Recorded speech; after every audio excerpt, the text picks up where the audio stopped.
Bonjour à tous, j'espère que vous allez bien. Bienvenue dans cette nouvelle vidéo. Je suis tout seul, Malik est avec une ou deux ou trois meufs. Non, je rigole, je suis à l'aéroport. Il y a un petit souci de wifi, on peut pas tourner à deux, on est désolé. Générique. Ah oui, pour Ribéry qui va arriver devant Casillas. Vas-y mon petit. Il est dedans. Le premier but de Ribéry. Je vais parler tout seul du Real Madrid parce que ce club est immortel.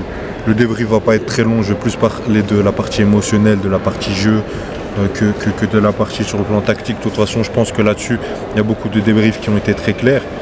Et là, on a envie de vous donner un débrief parce que vous le méritez, vous êtes une communauté incroyable.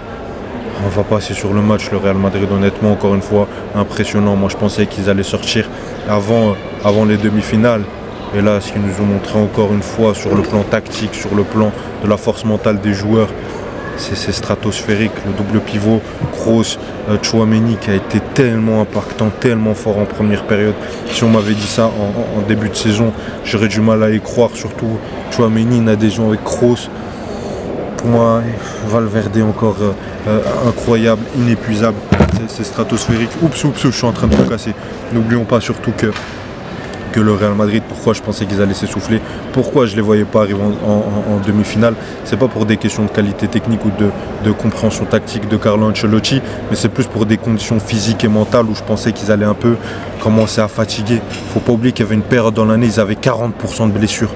Et comme je l'ai dit dans les autres débriefs, pour n'importe quel autre club, n'importe quelle autre équipe en Europe, c'est une saison blanche, c'est une saison de transition, mais pour ce Real Madrid, pour la meilleure équipe au monde, c'est encore une saison où ils vont peut-être faire Ligue des Champions, Liga. Sans avoir remplacé Karim Benzema, c'est tout simplement incroyable. Rappelons qu'ils ont perdu le meilleur gardien du monde, leur gardien numéro 1. Et à côté, un gardien qui n'avait connu que des prêts, qui a fait une prestation face à City, où il a été élu homme du match. Et tout au long de la saison, il a été régulier en Liga et très bon en Ligue des Champions. Où c'est la compétition, il y a énormément d'importance à ce poste-là. Surtout quand on voit les dernières compétitions de Courtois en tant que gardien, on peut que l'applaudir. Ils n'ont pas remplacé Benzema, même si à Bellingham, t'as pas eu de numéro 9. Et Bellingham, là, il a joué sous infiltration puisqu'il est blessé au genou. Vinicius, il a eu des blessures. Kroos, il a 36 ans. Il a l'âge de la daronne, les gars. Oh. Non, je rigole. Et Tchouaméni, c'est incroyable, c'est tout simplement. On rappelle le nombre de blessures qu'ils ont eu au poste de défenseur central. Ils ont dû jouer avec. Il y a des matchs où ils ont joué avec Tchouaméni et Kamavinga en défense. Vous savez, le plus important dans une équipe, dans la construction d'une équipe, pour beaucoup, c'est la défense. On ne touche pas au système défensif. Des fois, même si les joueurs en défense sont mauvais, on ne touche pas parce qu'on a peur de créer un déséquilibre. Et eux, ils ont 2 joueurs sur 4 qui ne jouaient pas à leur poste. Pendant un long moment dans la saison, Nacho, qui est censé être le 4e défenseur central, a joué une grande partie de la saison. C'est stratosphérique. Il faut rendre hommage. Sur la première période, ils ont été en maîtrise. Le Bayern, je vais en parler après, ils ont su créer que très peu d'occasions, très peu. Pourquoi? Parce qu'il y a eu une très bonne gestion des défenseurs, une très bonne gestion du double pivot. Et sans forcer en attaque, le Real Madrid arrivait toujours à faire très mal. Et là, on a un scénario stratosphérique où tu as le Real Madrid. Ça va pour n'importe quelle autre équipe en Europe. N'importe quelle autre équipe en Europe. Comme je l'ai dit pour les blessures. Ce match-là, on dit ouais, ça a été un braquage. Le Bayern a gagné 1-0. Parce que le Real Madrid a eu des occasions tout au long du match. Et pour une première fois, on les avait raté pas mal. Rodrigo a pas mal raté d'occasions. Ça peut arriver. Il fait déjà une saison énorme, surtout sur les grands matchs. Il fait déjà un parcours Real énorme sur les grands matchs, si on comptabilise bien tout. Et ce club-là est tout simplement immortel. Après, aujourd'hui, je ne vais pas parler d'arbitrage parce que je pense que c'est des faits de jeu. J'ai déjà vu des faits de jeu en faveur du Bayern. J'ai déjà vu des faits de jeu en défaveur du Real Madrid. Maintenant, je pense que l'aspect irréel du Real Madrid, c'est pas une surprise. C'est pas une surprise, honnêtement. On l'a déjà vu face à City, on l'a déjà vu en 2022, on l'a déjà vu en 2017. On le voit à chaque fois, c'est un club qui est prêt pour ça, qui est prêt pour ces grands moments, qui mentalement sait qu'ils peuvent renverser la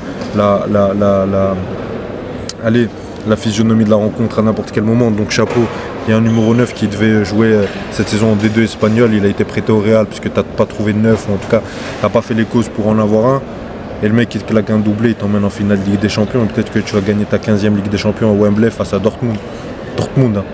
Parce qu'encore, à côté, il y avait le PSG. Bien sûr que le PSG est en dessous du Real Madrid, mais sur un match, tu t'y avec Mbappé. Voilà, si tu as vu un Arsenal, un Manchester City, ça aurait pu être plus compliqué. Là, tu as Dortmund, donc sans manquer de respect au Borussia Dortmund, je pense que je l'ai déjà assez fait. On pense quand même que le Real Madrid va passer. Maintenant, je voudrais juste terminer sur Vinicius. Ou non, je vais parler du Bayern, puis je vais terminer sur Vinicius. Le Bayern, honteux, très clairement. Que ce soit sur les individualités ou techniquement. Mentalement, j'attendais beaucoup plus, surtout quand tu vois que sur le match aller, tu as quand même su avoir un match nul. Même si pour moi c'était plutôt un résultat négatif pour le Bayern, parce que tu étais à domicile, c'était le moment de marquer les esprits. Tu étais face à un Real Madrid qui marchait, clairement, hein, qui marchait.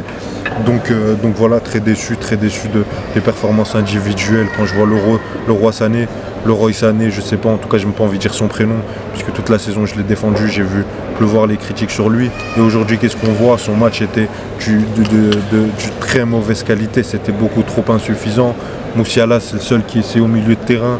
Seul moment où tu avais un petit truc, il y avait Pavlovic qui essayait de trouver des décalages, avec Kimmich qui venait au milieu de terrain, mais tu t'es fait bouffer. Alors que tu as 3 milieux de terrain, tu as Leimer, tu as Pavlovic, tu as Kimmich et tu as Moussiala qui venait dans la densité pour essayer de créer des différences. Tu as Kane aussi qui peut très bien faire ça. Kane a essayé, mais Kane s'est fait bouffer puisqu'il n'a pas été malheureusement à la hauteur face aux défenseurs adverses. C'est ça, c'est très triste.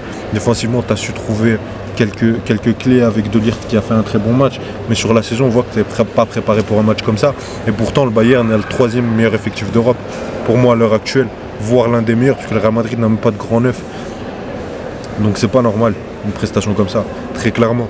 Et la saison du Bayern on en a beaucoup parlé, en Bundesliga vous connaissez, en plus l'année passée ça t'a pas un choc énorme, tu es sur 2 saisons, peut-être tu la remportes pas. En Coupe d'Allemagne, tu t'es fait éliminer face à une équipe de D4, je pense. Et là, en Ligue des Champions, tu n'as pas montré grand-chose. Tu t'es fait éliminer face à un Real Madrid qui marchait, très clairement. Après, les gens vont me dire que ça se joue sur 5 minutes. Mais avec le Real Madrid, ça se joue toujours sur 5 minutes, il faut le savoir. Pour moi, tu as éliminé Arsenal qui a plus perdu sa double confrontation que tu l'as gagné. Donc très déçu de ce Bayern de Munich. J'ai vu que le Bayern... Enfin des supporters, il y a eu 20 000 signatures pour une pétition pour que Thomas Tuchel reste. Les gars, s'il vous plaît, gardez vos signatures pour signer des contrats, pour faire de l'oseille dans votre vie et laissez Thomas Tuchel s'en aller.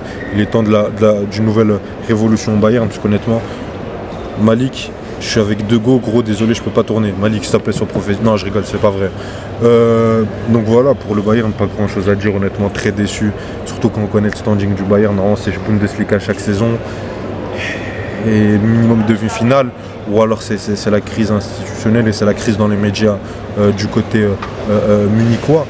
Maintenant on va terminer très rapidement, je vais essayer de faire un peu moins de 10 minutes pour ce débrief. Vinicius, El mejor jugador del mundo, the best player in the world, le meilleur joueur du monde, Ahsen Laab Kora fi l'Alam. Je peux le dire en égyptien si vous voulez, en turc, peu importe. Mais bon, désolé pour les gens qui sont derrière moi, même si vous portez plainte, je vais laisser la vidéo sur YouTube. Non mais Vinicius, honnêtement, si je parlais de Bellingham sur le match retour contre City, c'est une école de champions.